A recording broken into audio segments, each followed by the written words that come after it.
여호와여, 주의 인자하심이 어찌 그리 보배로우신지요.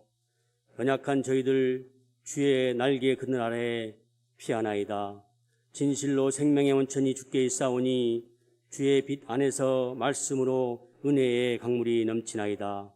주의 이름을 부르는 자에게는 구원의 약속을 베푸시며 마음이 정직한 자에게는 주의 공의를 베푸시어 주님의 뜻이 이루어지게 하시나이다.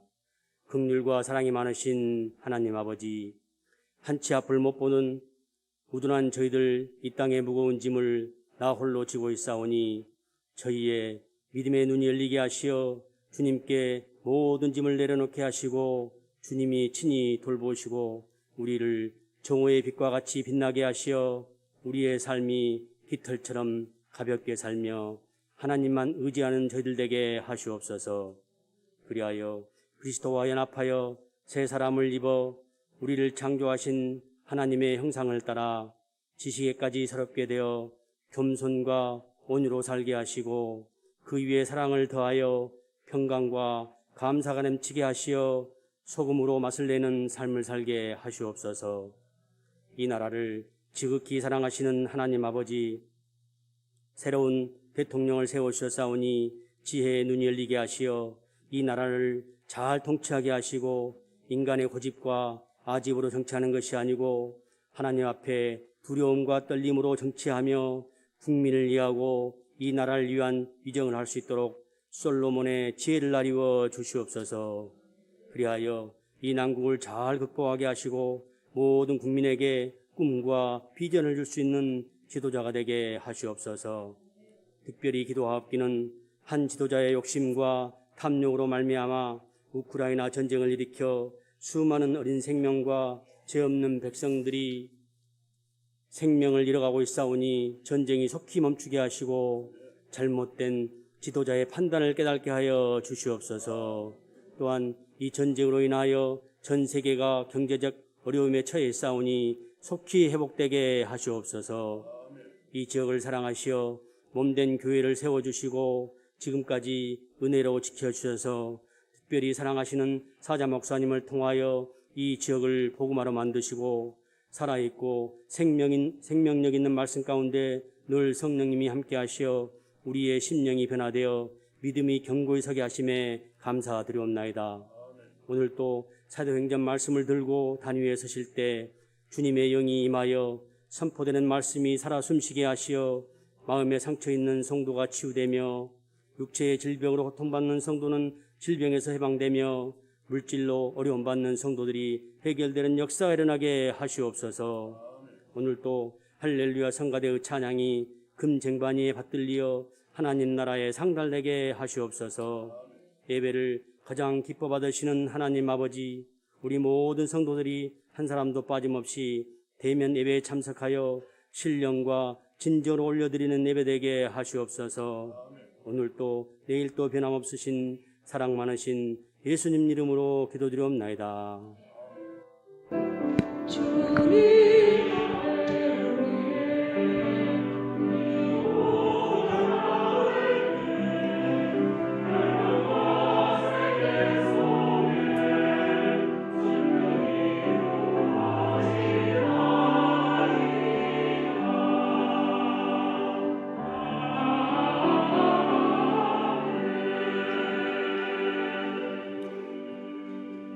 성경 봉독입니다. 여러 날 동안 해도 별도 보이지 아니하고 큰 풍랑이 그대로 있음에 구원의 여망마저 없어졌더라. 여러 사람이 오래 먹지 못하였음에 바울이 가운데 서서 말하되, 여러분이여 내 말을 듣고 그레데에서 떠나지 아니하여 이 타격과 손상을 면하였더라면 좋을 뻔하였느니라. 내가 너희를 권하노니 이제는 안심하라. 너희 중 아무도 생명에는 아무런 손상이 없겠고 오직 배뿐이리라.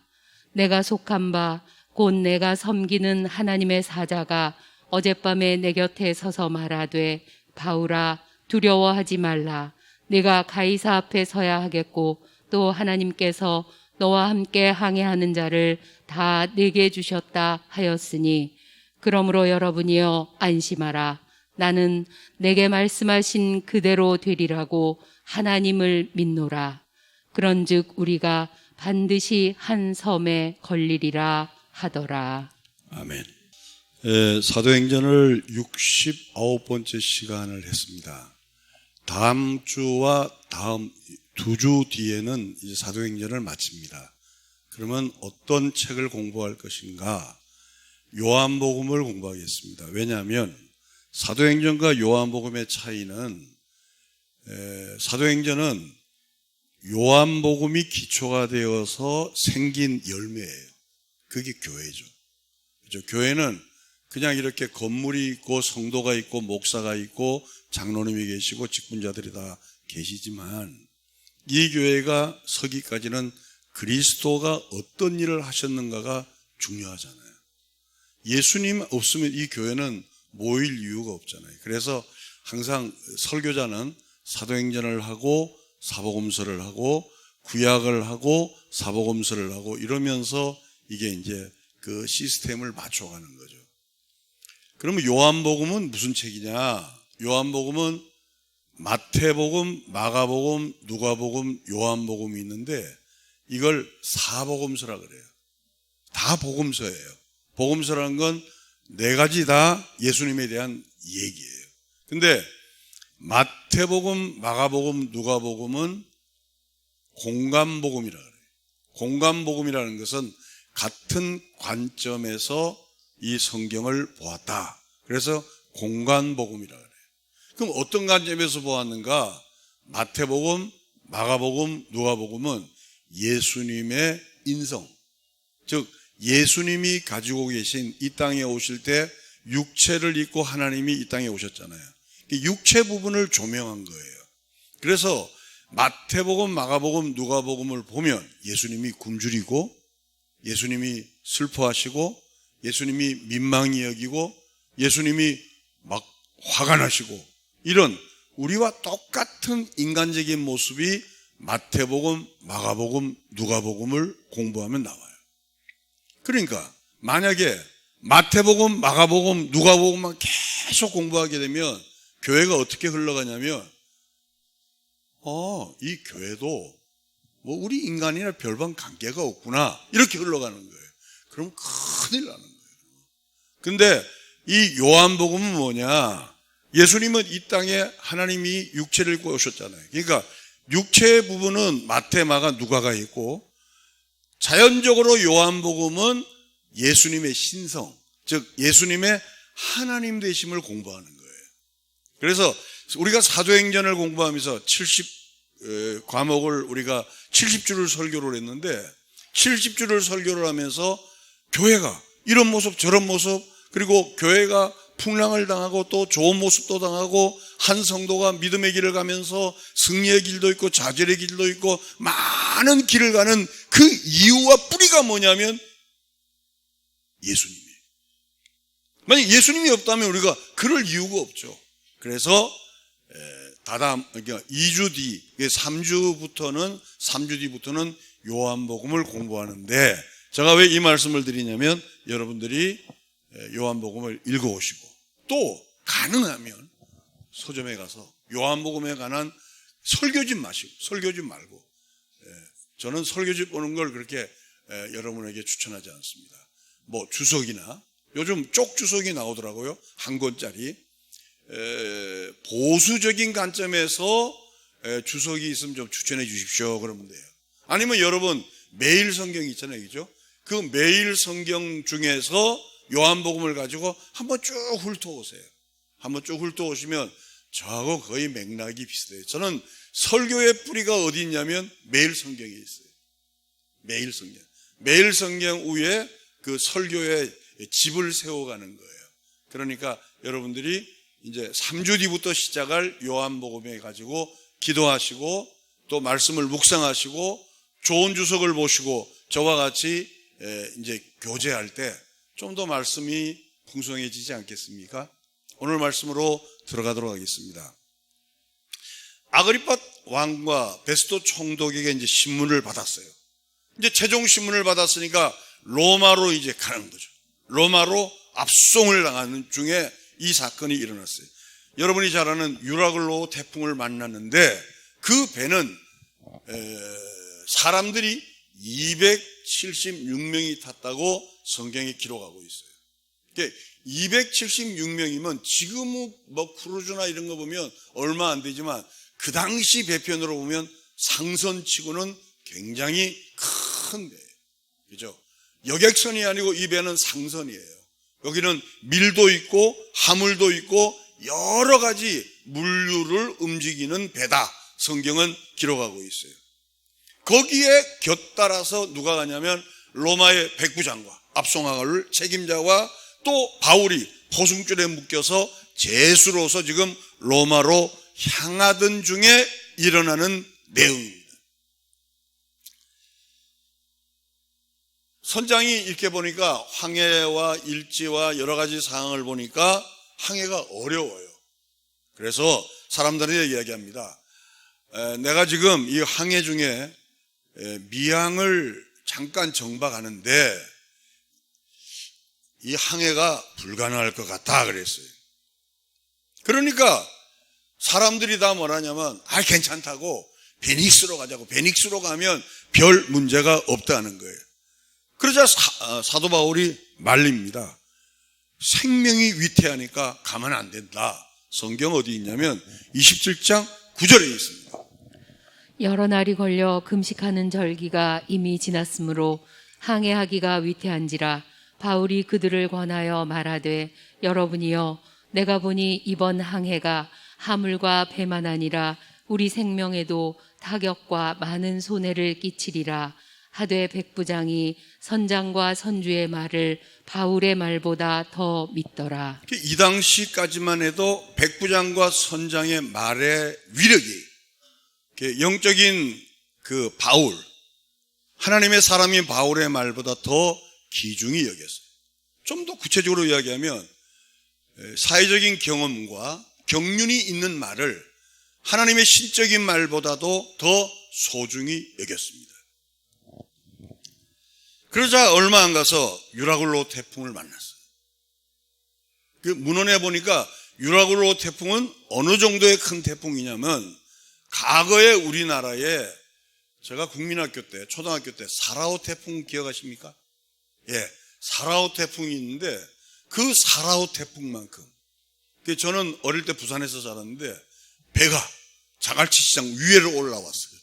그 정도로 태풍이 엄청나게 심하게 분 그 태풍의 이름이 사라오 태풍이에요. 그러니까 유라굴로 태풍을 사라오 태풍만큼의 위력이 있기 때문에 이걸 성경은 뭐라 하냐면 광풍이라 그랬어요. 그냥 태풍이 아니고 태풍보다 좀 더 높여서 유라굴로 태풍을 광풍이라고 그랬어요.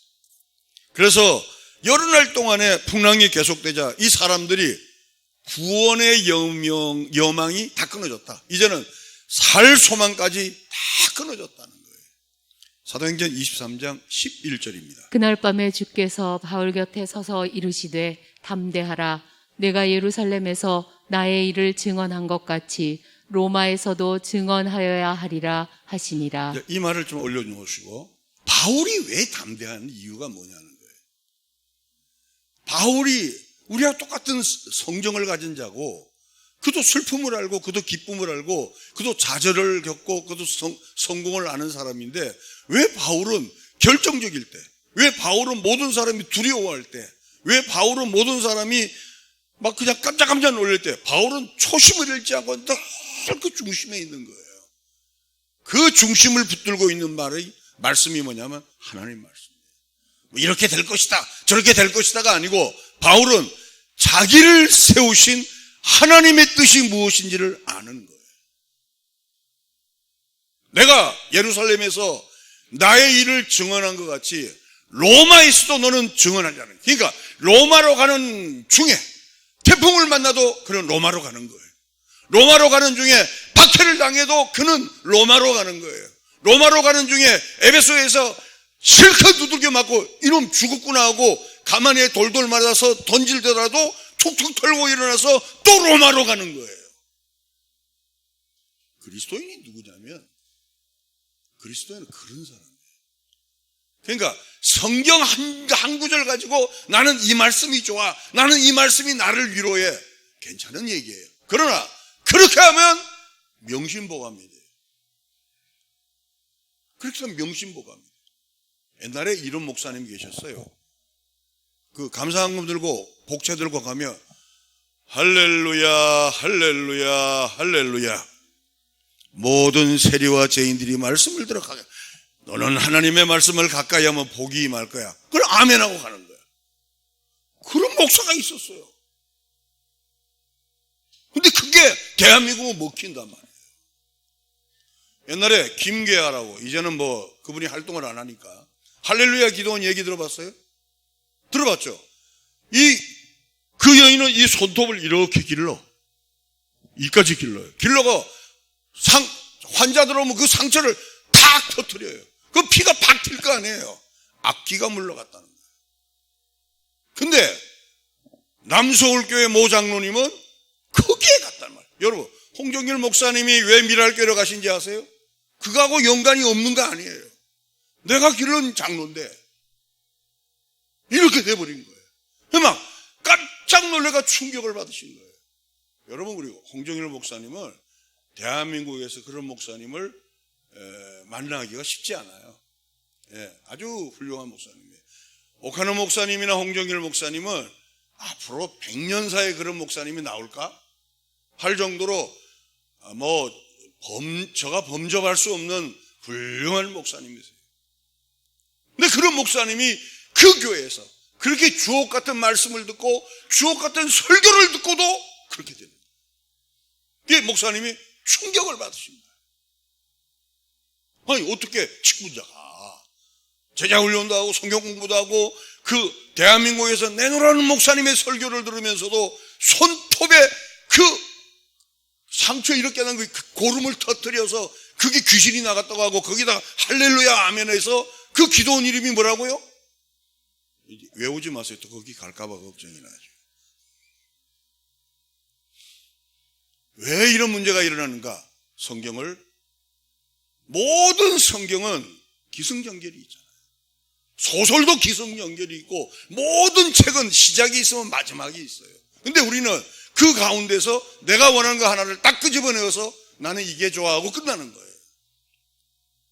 그랬으면 바울은 벌써 실망하고 실족했을 거예요. 근데 바울이 에베소에서 당했죠. 예루살렘에서 당했죠. 또 다메섹에서 나와서 3년 동안 아라비아 광야에 있을 때도 누가 바울을 인도했어요. 바울을 개처럼 여겼지. 그럼에도 불구하고 바울이 흔들리지 않는 게 뭐냐? 나는 하나님께서 로마로 가서 복음을 증거하기 위해서 나를 잡았고 나를 세웠고 나를 여기까지 인도했다는 거예요. 우리도 마찬가지. 우리도 천국을 향하는 길이잖아요. 여러분, 천국 향하는 길에 늘 꼭길만 있습니까? 아니에요. 어떤 때는 자가발도 있고 어떤 때는 풍파도 있고 어떤 때는 기쁨도 있고 어떤 때는 좌절도 있지만, 나는 하나님께서 나를 부르신 목적은 하나님의 왕국, the kingdom of the God, 거기에 들어가기 위해서 나와 여러분을 세워주신 줄로 믿습니다. 여러분, 그렇다면 가는 길에 이것도 보고 저것도 보잖아요. 그냥 가는 거예요. 제가 자꾸 이런 얘기해서 어떤 분이 그러더라고. 목사님, 스님 얘기 안 하죠. 스님 얘기도 좋은 얘기는 인용을 해야죠. 성철 스님이 그런 말씀하셨잖아요. 길을 가다 보면 뭐도 보고 뭐도 본다고? 개도 보고 소도 본다는. 무슨 얘기냐? 한 인생이, 어떤 인생이 자기 인생을 마칠 때까지 걸어가는데 어떻게 좋은 일만 있습니까? 혹시 우리 가운데서 지금 마음이 우울하든지 마음이 흔들리든지 내 사업이나 개인적으로 모든 문제에서 흔들리더라도 우리가 그 과정을 보면 넘어가요. 그러나 나를 부르신 하나님이 거기까지 나를 붙들어 세우들 이 확신을 믿고 이 외정을 믿으면 주님을 찬송하면서 할렐루야 할렐루야 악기 전에 주 안에 있는 나에게 딴 근심이 있으랴, 그 밑에 뭐가 있어요? 십자가 밑에 나오는 거예요. 여러분, 십자가가 편한 거예요? 십자가가 무시무시하고 십자가가 얼마나 고통의 상징이고 십자가가 얼마나 멸시의 상징이고 십자가가 얼마나 힘듦의 상징이에요. 그러나 그 십자가 밑에 나와 내 짐을 풀고 주 안에 있는 나에게 딴 근심이 있으라고 찬양할 수 있는 게 성도의 길인 줄로 믿습니다.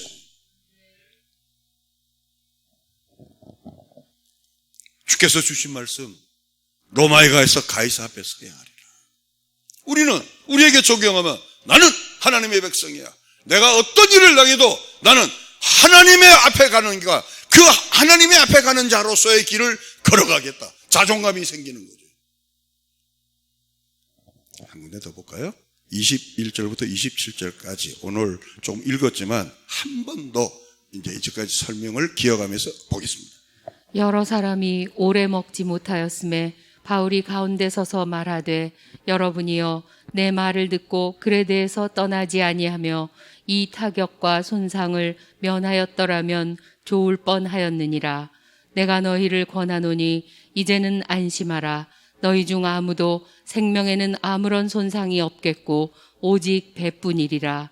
내가 속한 바 곧 내가 섬기는 하나님의 사자가 어젯밤에 내 곁에 서서 말하되 바울아 두려워하지 말라.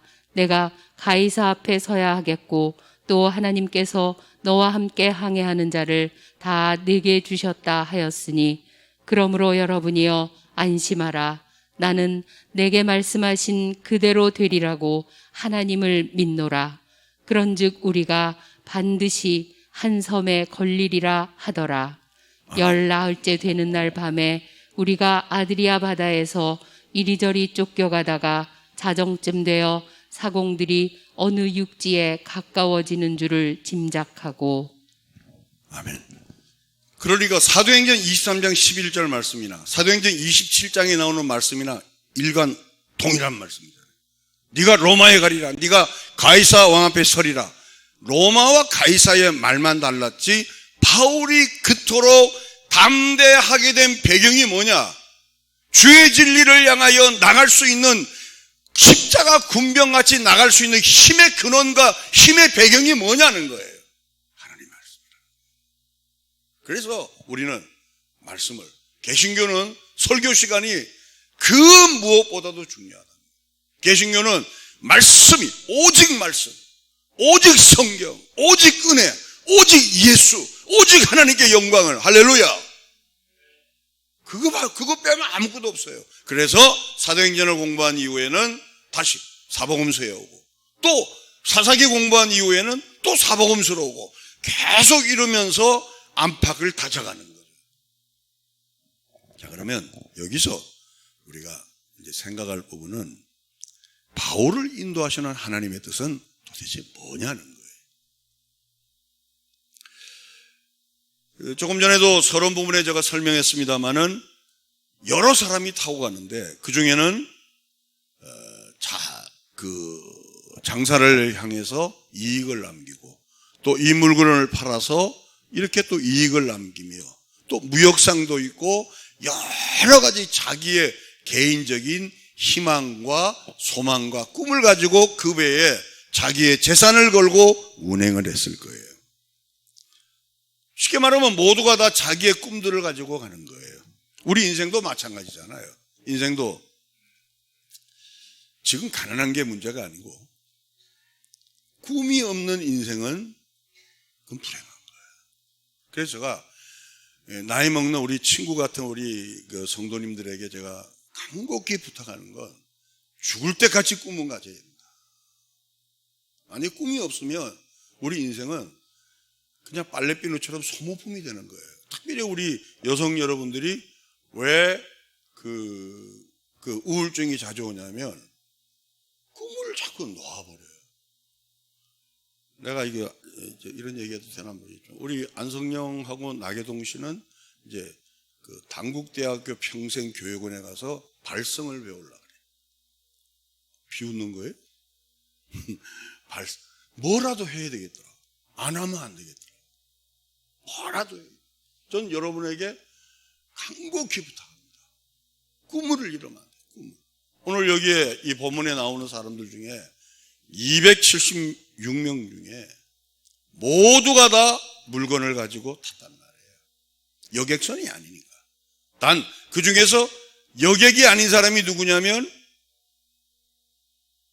바울과 그리고 백부장과 로마의 백부장과 그를 이끌고 가는 사람 외에는 전부 다 자기에게 관계되는 그 무언가를 싣고 이익을 남기고 장사를 해서 이번에 이 물건을 팔아서 내 딸 시집을 보내야 되겠다. 이번에 이 물건을 팔아서 내 아들 장가를 보내야 되겠다. 아니면 이거 물건을 팔아서 집을 좀 늘려야 되겠다. 여러 가지 생각을 가지고 지금 운행 중에 있다는 말이에요. 근데 그런 무리 가운데 바울은 전혀 동떨어진 사람이죠. 왜? 포순길에 묶여서 죄수로 끌려간다는 거예요. 사람들이 바울을 볼 때는 개처럼 봤을 거 아니에요.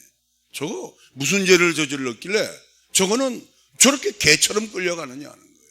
여러분, 옛날에 로마로 올라가는, 특별히 로마로 올라가는 죄수들은 발에 족쇄를 채우고 손에 족쇄를 채워요. 왜? 움직이지 못하게. 족쇄를 채워서 끌고 가는 거예요. 그러니까 뒤에 혁대에 그 쇠고랑을 딱 채워가지고 꼼짝을 못하게 하는 거예요. 다른 사람은 꿈을 갖고 가는데 바울은 죄수의 입장에서 올라가는 거예요. 세상적인 눈을 가진 사람들은 바울을 바라볼 때 얼마나 불쌍하게 바라보겠어요. 저게 평소에 무슨 짓을 저질렀길래 바울을 보았을 때 저 무슨 일을 했길래 저렇게 희망도 없이 꿈도 없이 세상적인 눈으로 볼 때는 아주 거지같이 아주 잡배처럼 끌려가느냐는 거예요. 무슨 죄를 지었길래. 세상 눈으로 볼 때는 바울은 한없이 불쌍한 인생입니다. 이게 눈에 보이는 꿈과 눈에 보이지 아니하는 소망을 가진 자의 차이예요. 교회도 마찬가지입니다. 교회도 우리가 여기 앉아서 다 점잖게 예배를 드리지만 모두가 다 눈에 보이지 않는 꿈을 가지고 가느냐? 그렇지 않습니다. 우리는 종교성을 갖고 있기 때문에 눈에 보이지 않는 꿈을 갖는 것 같지만 사실은 우리 안에는 이 세상의 욕망이 이글거리는 거예요. 그렇죠? 이 세상에서 좀 더 나란 사람이 드러나고 싶고 나란 사람이 잘 되는 거 보이고 싶고, 지난주에 누가 어둠물이 그런 말씀하더라고. 기독교는 고진감래가 아니라는 거. 아무리 열심히 해서 간증할 일이 잘 됐다고 해서 그것만 간증하면 그게 무슨 기독교냐는 거예요. 그렇죠? 내가 아무리 소망을 해도 안 될 수도 있다는 거예요. 내가 아무리 희망을 해도 안 될 수도 있다는 거예요. 그러나 하나님은 내 환경과 내 입장을 아시고 결국은 나를 안 될지라도 좋은 곳으로 인도하여 믿는 것이 기독교다는 거예요. 믿습니까? 그런 입장에서 보면 우리 가운데서도 어떤 사람은 눈에 보이는 걸 아직도 집착하고 살아가는 사람이 있고, 어떤 사람은 눈에 보이는 게 아무리 많더라도 이거 아무것도 아니야. 하나님께서 보이는 새 집을 바라보고 나를 부르신 목적, 바울을 부르신 목적은 로마로 향하여 가고 가이사와 앞에 사역서, 거기서 복음을 증가하기 위해서 그를 불렀듯이 우리도 이 땅에 살면서 우리가 해야 될 일이 뭐냐는 거예요. 많은 사람 앞에서 비록 우리가 가진 것이 있든 가진 것이 없든 그들에게 보이지 아니하는 영적인 세계, 보이지 않는 하나님 나라가 어떤 것임을 저와 여러분의 삶을 통하여 나타나는 복된 인생이 되기를 주님의 이름으로 축원합니다. 근데 유라굴로 태풍을 만난 사람은 276명 중에 바울 외에는, 그러면 너무 심하나? 바울 외에는 다 자기의 꿈을 가지고 왔다는 거예요. 근데 이 꿈을 언제 버리느냐? 유라굴로 태풍을 만나서 자기들이 죽게 될 때 모든 걸 다 던져버리는 거예요. 여러분, 이 말씀이 주는 의미가 굉장히 큽니다. 세상에 믿던 모든 것 끊어질 그날이 우리에게는 온다는 거예요. 욕심내지 마세요. 그렇죠? 돈돈하지 마세요. 내 가진 거 가지고 자랑하지 마십시오. 이 정도만 있으면 내 생명을 지키리라 믿지 마십시오. 세상에 믿던 모든 것 끊어질 그날 되는 날이 온다는 거예요. 그러나 기독교인은 세상에 믿던 모든 것 끊어질 그날 되어도 우리 주 구주 미사와 그 소망 위에 서리라. 아멘 안 하는 거 보니까 아직도 소망을 갖긴 모른 것 같아요. 할렐루야! 저는 요즘 찬송가 가사에 굉장히 은혜를 받아요. 찬송가 가사가 나이가 들면 들수록 그 행간의 의미 있잖아요. 여러분, 찬송가 가사는 글자만 보고 은혜 받지 말고 글과 글 안에서 메시지를 던지는 내용이 있어요. 정말 저도 이 설교 준비하면서 세상에 믿던 모든 것 끊어질 그날 되어도 우리 주 구주 미사와 그 소망 위에 서리라. 굳건한 만석이 있으니 그 위에 내가 서리라. 굳건한 만석이 있으니 그 위에 내가 서리라. 할렐루야. 그게 예수 믿는 거예요. 그게 예수 믿는 사람은 어떤 사람보다 자존감이 강해요. 여러분, 자만하고 자존은 다릅니다. 그죠? 자만하고 자존은 달라요. 교만하고 자존은 달라요. 자존감은 하나님께서 내게 주신 위로를 믿고, 하나님께서 내게 주신 은혜를 믿고, 하나님께서 나를 향한 예정과 나를 모태로부터 온 만세전부터 나를 이끌고 그것까지 인도하실 그 하나님을 믿고, 때로는 담대하게 하나님 앞에 걸어 나가는 거예요. 마치 누구처럼? 바울처럼. 그러니까 바울은 276명 중에 제수로 가지만 그의 눈에 볼 때는 그들이 불쌍한 자예요.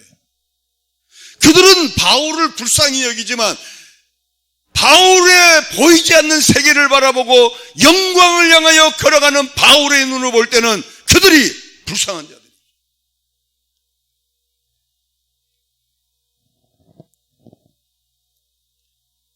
목숨이 위태로운 지경에서 남는 것이 뭡니까? 나에게 결정적인 위기가 왔을 때 내가 쥐어진 것이 그렇게 소망스러운 것입니까? 아니잖아요. 목숨이 위태로운 지경에서 한 줌에 쥐고 있는 그것이 나에게 얼마나 힘을 주고 용기를 줍니까? 아니잖아요. 마치 유라굴로 태풍에서 생명의 경각을 당할 때 다 던져버리잖아요. 성경은 그거를 말씀하고 있는 거예요. 너희들은 보이지 않는 세계를 보는 것처럼 걸어가는 자들이다. 그런데 왜 아직도 위태할 때 다 바다에 던져버릴 그것에 부모와 자식 간의 상처를 받고, 형제와 형제 간의 상처를 받고, 성도와 성도 간의 상처를 받고, 국가의 남도 뭐 어떻고 저떻고 해서 상처를 받는 이 위기를 직시하라는 거예요.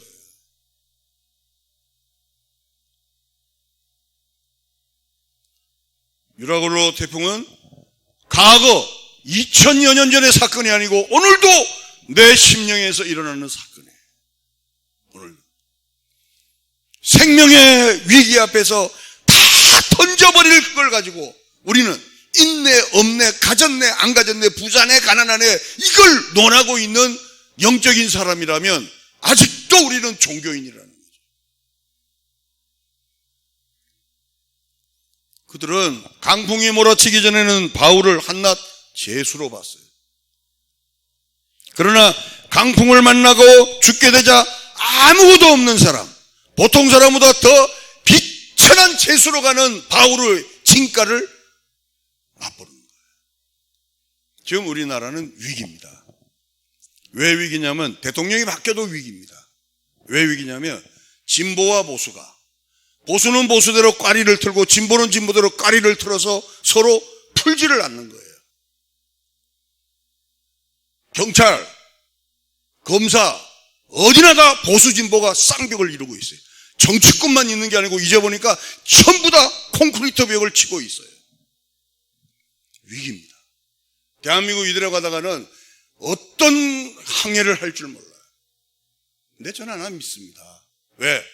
하나님의 은혜가 이 민족 앞에 임하면, 특별히 교회가 회개해야 되고 목사들이 회개해야 되고 교회 중직자들이 회개해야 되고 교회 안에서 이 콘크리트 벽을 깨트리지 않으면 깨트릴 데가 없습니다.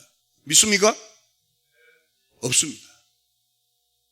저는 이번에 이 정치를 보고 그 5년 사이에 이렇게 됐구나. 이렇게 됐구나.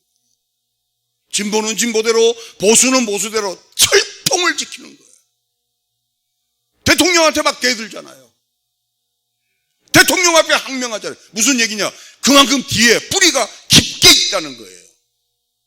보수도 마찬가지였어요. 문재인 대통령을 대통령으로 인정했습니까? 안 했잖아요. 누구 욕할 거 없어요. 그럼 이 문제를 어떻게 해결하는가? 나는 지금 대한민국을 이 설교를 준비하면서 대한민국이 유라굴로 태풍을 만났구나. 수출이 문제가 아니고, 달러 버는 게 문제가 아니고, 우크라이나가 문제가 아니고, 우리의 심령 안에 일어나는 이 유라굴로 태풍이 교회 안에도 유라굴로 태풍을 만났는데, 이게 보이는 것을 믿고 따르는 교인들이 너무 많다 보니까 믿음의 사람들이 침몰 직전에 있는 거예요. 사랑하는 동서울 성육교회 성도 여러분, 이 민족을 살리는 길은 전체가 나가서 강화문에서 흔드는 거 아니에요. 나은 사람이 진 밖에 나가서 눈물로 기도하며, 하나님이여, 내 안에 있는 보이는 세계를 믿는 아직도 콘크리트 벽을 가지고 있는 나의 옹졸한 마음을 용서하여 주옵소서 하는 거예요. 누가 뭐래도. 여러분, 모세가 이스라엘 백성들이 금송아지를 하고 난리를 쳤을 때 모세는 하나님께서 이들을 다 쓸어버린다 그랬어요. 불로. 하나님 그러지 말라. 내 생명책에 지워질지라도 하나님 그러지 말라 그러고, 모세가 하는 행동이 뭔지 아세요? 진 밖으로 나간 거예요. 진 밖으로 나갔다는 것은, 그 당시에 성 밖으로 나가는 것은 맹수에게 뜯어먹힐 걸 각오하고 나가는 거예요. 맹수에게. 그리고 하나님 앞에 기도하는 거예요. 하나님 앞에 기도. 오늘날 우리에게 이런 자세가 필요한 거예요. 대한민국이 지금 잔잔한 것 같아도 이 대한민국은 유라굴로 태풍을 만난 거예요. 유라굴로. 이 집이 사라질까? 내 것이 사라질까? 내 것이 떠내려갈까? 전전긍긍하는 지금 이 시대에. 그러나 여러분, 태풍이 강해서 우리의 구원의 여명이 사라질 때는 내가 지고 있던 진보, 내가 지고 있던 보수, 내가 지고 있던 재산, 내가 지고 있던 내 돈, 내 아파트 모든 걸 다 던져버릴 때가 온단 말이에요. 그러기 전에 이 말씀을 듣고 돌아서서 보이지 아니하는 세계를 하나님 앞에 인정할 때, 여러분과 이 대한민국이 얼마나 머리가 좋고 얼마나 똑똑해요. 대한민국이 이 문제만 정리하면 세계에서 지금 여러분 대한민국을 쳐다보는 눈이 10년 전하고는 또 달라졌어요. 내 친구가 캐나다에서 그 개인 비행기가 있을 정도로 큰 부자가 한 명 있어요. 우리 교회도 한번 왔댔어요. 캐나다에 성공한 인물인데 한국에 들어오고 싶대. 한국. 왜? 이제는 세계에서 여권이 제일 인정해주는 여권이 어디냐면 대한민국이었거든요. 그만큼 우리의 국격이 올라간 거예요. 문제는 우리 안의 문제라는 거예요. 이 유라굴로 태풍을 잠재울 것은 교회밖에 없습니다. 그래도 교회는 내가 싫든 좋든 하나님의 사랑이 있잖아요. 그 하나님의 사랑이 우리에게 부어진 바 되어서 우리가 그 사랑을 알고 또 내 이웃을 내 몸과 같이, 실천은 못해도 내 이웃을 내 몸과 같이 사랑하는 기본 틀은 우리가 알고 있잖아요. 이젠 그걸 실천합시다. 때를 지어하는 것이 아니고 내가 선 위치에서 보이지 않는 하나님의 그 은혜를 의지하면서 유락으로 이 태풍을 잠재울 능력이 저와 여러분의 가슴 속에서 나오게 되기를 주님의 이름으로 축원합니다. 두 번째는, 그럼 여기에서 예수 하나님께서 바울 사도를 인도하시는 방법을 보십시다. 유라굴로 태풍을 만났고 이 유라굴로 태풍을 잠잠케 했어요. 잠잠케 했으면 모든 사람 앞에 추앙을 받고 난리를 치고 이제는 바울 선생하고 가야 되는데 여전히 제수로 가는 거예요. 여기서 우리의 기독교를 보는 관점의 차이가 있어요. 자, 보세요. 교회가 눈물을 흘려 기도하고 바르게 살고 바르게 전도하면 이 세상이 정말 우리 때문에 바뀔 것이다. 맞는 얘기도 하지만 틀린 얘기도 맞아요. 무슨 얘기냐? 우리가 그 길을 가더라도 우리는 여전히 이 세상에서 십자가의 짐을 지고 가야 될 자들입니다. 근데 교회가 어떤 착각에 빠지냐면 우리가 이런 일을 하면 이제는 당당해지고 떳떳해질 것이다 그러는 거예요. 그렇다면 바울이 유라굴로 태풍을 잠재우고 자기는 이제는 제수의 몸이 아니고 선장을 지도하고 백부장을 지도하고 270명을 지시하면서 마치 선장 위에처럼 가야 될 거 아니에요. 아니요. 다시 제수의 몸으로 가는 거예요. 그래서 성경은 말합니다. 오른손이 하는 거 왼손이 모르게 하라. 너희가 어떤 선한 일을 하고 어떤 좋은 구제를 하더라도 이것이 밝혀지는 순간에는 그것은 하나님께 영광이 안 가는 거예요. 오른손이 하는 거 왼손이 못해요. 할렐루야. 저는 이 성경이 주는 이 의미는 굉장히 커요. 여러분, 애굽에서 요셉이 팔려가잖아요. 하나님의 계시를 받았어요. 우리 같으면 하나님의 계시를 받은 요셉이면 당당하게 가야 되잖아요. 아니요, 하나님의 계시를 받았기 때문에 형들에게 미움을 받고 나중에는 애굽에 막 별난 박해도 받으면서 오해도 받으면서 웅덩이에서 애굽의 장사꾼에게 죽을 뻔도 하고 그렇게 가잖아요. 아니, 생각해보세요. 우리 생각은 하나님의 계시를 받으면 우리 문제가 다 해결되는 거 아니에요. 근데 하나님의 계시를 받고도 억울함을 당하고 거기까지 가잖아요. 근데 요셉이 뭐라 그러냐면 나중에 형제들과 다 만날 때 형제들이 두려워하잖아요. 자기들이 팔고 자기들이 죽이려고 그랬으니까. 그때 요셉이 형들이요, 너무 걱정하지 말라. 당신들이 나를 팔아서 나를 죽이려고 했지만 그게 아니고 하나님께서 나를 먼저 보내어서 너희를 구원하기 위해서 나를 먼저 보내었다는 거예요. 할렐루야. 이게 하나님의 사람의 마음이에요. 예수님도 마찬가지잖아요. 예수님의 모습을 보면 모두가 침을 뱉습니다. 홍포를 벗깁니다. 조롱을 합니다. 그리고 예수님이 죽었을 때 많은 사람들이 저주받았다 그랬어요. 예수님의 제자들도 죽었으니까 이제 끝났구나 하고 다 뿔뿔이 흩어졌어요. 여러분, 성령이 오시지 않았으면 예수님의 제자들은 모일 리가 없었어요. 다 도망갔어, 다. 심지어는 베드로까지 도망갔어요. 예수, 계집종이 나타나서 너 이 사람하고 같이 다녔지 하니까 난 모른다 그랬어요. 여러분, 흔히 말하는 베드로는 예수님의 수제자잖아요. 그 수제자가 도망갔다니까? 그 어떻게 모였나? 성령이 그들에게 임하니까 성령이 일하게 하시니까 일을 한 거예요. 아멘. 기독교도 마찬가지예요. 기독교도 내가 했다는 사람은 아직 기독교 모르는 사람이에요. 나를 여기까지 세우신 분은 그분이에요. 나를 여기까지 인도하신 분은 그분이에요. 나를 여기까지 데리고 오신 분도 그분이에요. 그러면 우린 자랑할 게 없잖아요. 자랑할 게 없잖아요. 기독교를 잘 다니고 11조 잘하고 예수 잘 믿으면 사망의 음침한 꼴짜기가 꽃길이 된다는 얘기도 없어요. 우리는 사망의 음침한 꼴짜기를 다녀요. 그런데 왜 우리가 두려워하지 않는가? 나를 의의 길과 생명의 길로 인도하는 분이 내가 사망의 길을 가든 생명의 길을 가든 그분은 나와 영원히 동행하는 줄로 믿습니다. 혹시 우리 가운데서도 지금 억수로 힘들게 생활하는 분이 계실 거예요. 우리 가운데서도 억수로 지금 기분 좋게 해피하게 인생을 보낸 분이 계실 거예요. 즐기세요. 즐기세요. 그러나 억수로 내가 불행하다고 생각하는 사람도 그렇게 하지 마세요. 내가 지금 사망의 음침한 꼴짜기를 다니는 것처럼 보일지라도 하나님께서는 나를 의의 길로 인도하고 자기 손으로 나를 생명의 길로 인도하는 걸 믿고 승리하는 여러분이 되시기를 주님의 이름으로 축원합니다. 말씀을 정리하겠습니다. 하나님께서 우리를 구원하시고 하나님께서 우리를 축복하신 것은 그 사망의 음침한 꼴짜기가 꽃길로 만들어주겠다는 성경은 없어요.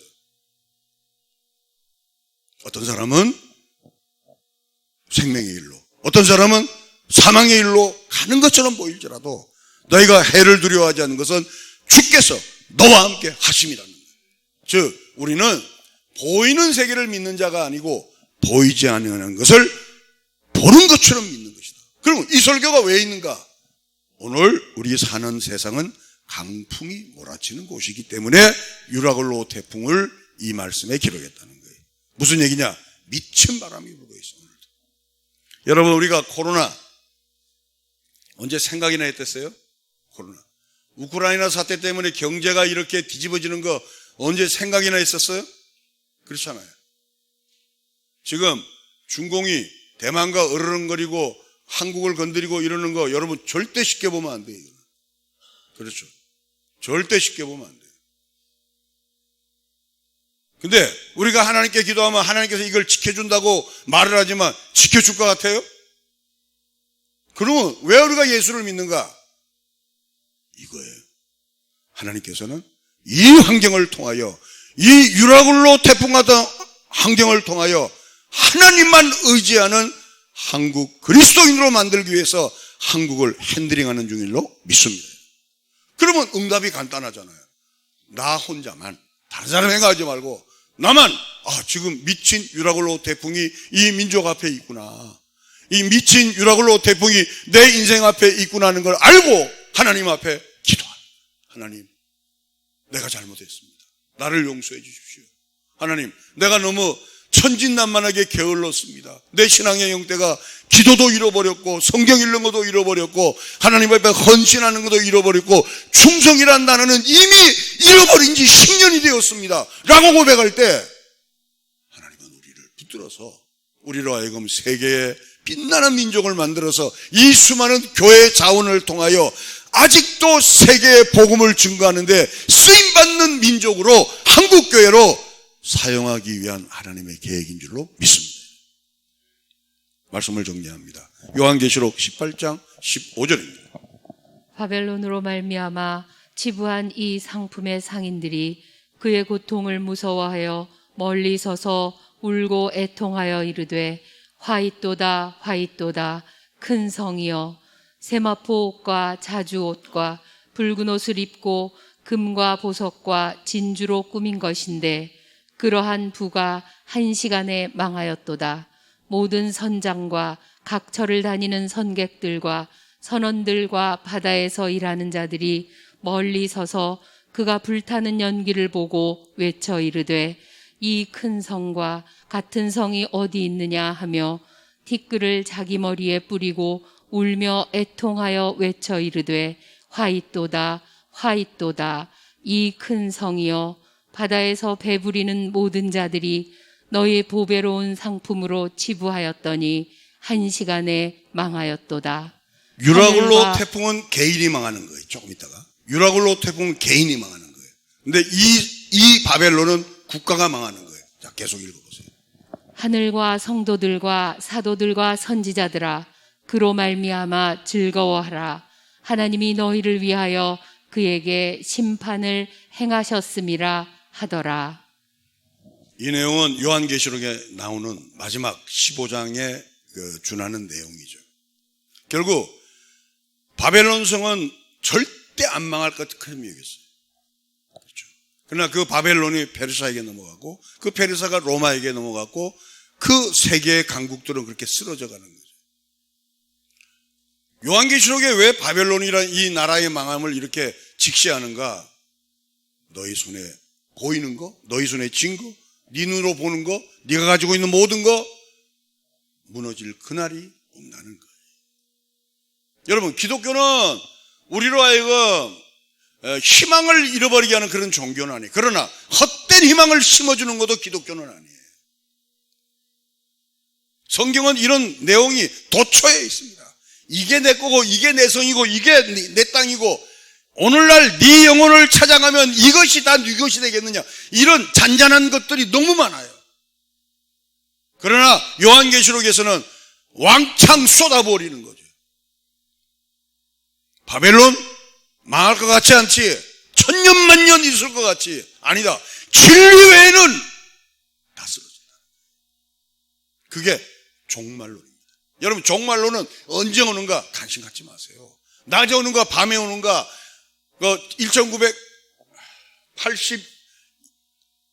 1982년도 10월 28일 날 종말론주의자들이 난리친 거 기억나시죠? 그때 우리 돌아가신 조장로님이 거기서 촬영을 했답니다. 거기서. 그래서 이 미친놈들 때문에 내가 예수 안 믿는다고 그랬대요. 그러다 결국 장로가 돼서 하나님 앞에 갔지만, 왜냐? 종말론을 곡해해서 그래. 언제 오는가 거기에 관심이 있는 거예요. 낮에 오는가 밤에 오는가 0시에 오는가 그게 관심이 있는 거예요. 아니요. 종말론은 관심을 가져야 돼요. 여러분 보세요. 이단들이 좋은 거 다 갖고 갔어요. 구원론, 구원파 갖고 왔죠. 종말론주의자들 갖고 왔죠. 성령파들이. 이게 보수주의 목사들이 설교할 게 없어. 왜? 이단들이 다 갖고 왔어요. 종말론은 그거 아니에요. 종말론은 지금 하나님과 나와 동행하는 거예요. 아멘. 종말로는 전천년이냐 후천년이냐 이게 7년 대환란이냐 뭐 7년 뭐냐 그게 중요한 게 아니고 오늘 나는 하나님과 동행하느냐 하지 않느냐는 거예요. 헛된 것을 생명처럼 여기지 마시고 예수님을 붙드시길 바랍니다. 그 진리 위에 우리의 소망의 닻을 내리시길 바랍니다.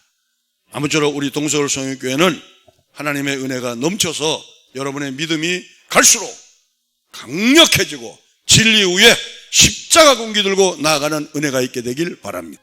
걸어가신 아버지 하나님, 사망의 음침한 골짜기를 아름다운 꽃밭이 되도록 인도하시는 하나님이 아니라 그러함에도 불구하고 우리가 해를 두려워하지 않은 것은 하나님께서 우리 인생 한 명 한 명을 의의 길과 생명의 길로 인도하시는 로마에 세워서 가이사 왕 앞에 세울 하나님의 언약을 믿기에 내가 이 땅에서 어떤 행보를 하든 하나님께서 나를 천성에 세워주실 그 하나님의 능력의 손을 믿기에 성도는 고난과 어려움을 믿지 아니하는 사람이 아니라 그 고난과 어려움을 이겨서 눈물로 더듬으면서 눈물 골짜기를 걸을지라도 보이지 아니하는 하나님의 나라를 믿고 진리 위에 서기를 향하여 믿음으로 나가는 우리 모두가 될 수 있도록 주여 큰 은혜를 허락하여 주시옵소서. 이제부터 우리는 헛된 것을 생명처럼 여기지 말고 예수님을 붙드는 우리가 되기를 원합니다. 오직 주님의 약속의 말씀만이 우리를 살려내고 오직 주님의 약속의 말씀만이 나를 영원한 세계로 인도하는 것임을 믿고 예수 잘 믿는 하나님의 권속들이 될 수 있도록 축복하여 주시옵소서. 부활이요 생명이신 우리 구주 예수 그리스도의 은혜와 하나님 아버지의 극진하신 사랑하심과 성령님의 교통 충만하신 역사가 진리에 위에 선 자들에게 헛된 것을 여기지 않는 자들에게 약속된 영원한 세계가 펼쳐질 것을 믿는 우리들이 오늘도 내일도 한 걸음 한 걸음 믿음의 거룩한 발걸음을 걷기를 원하는 주의 백성 머리 위에 하나님의 축복이 이후로부터 영원토록 함께 있을지어다. 아멘.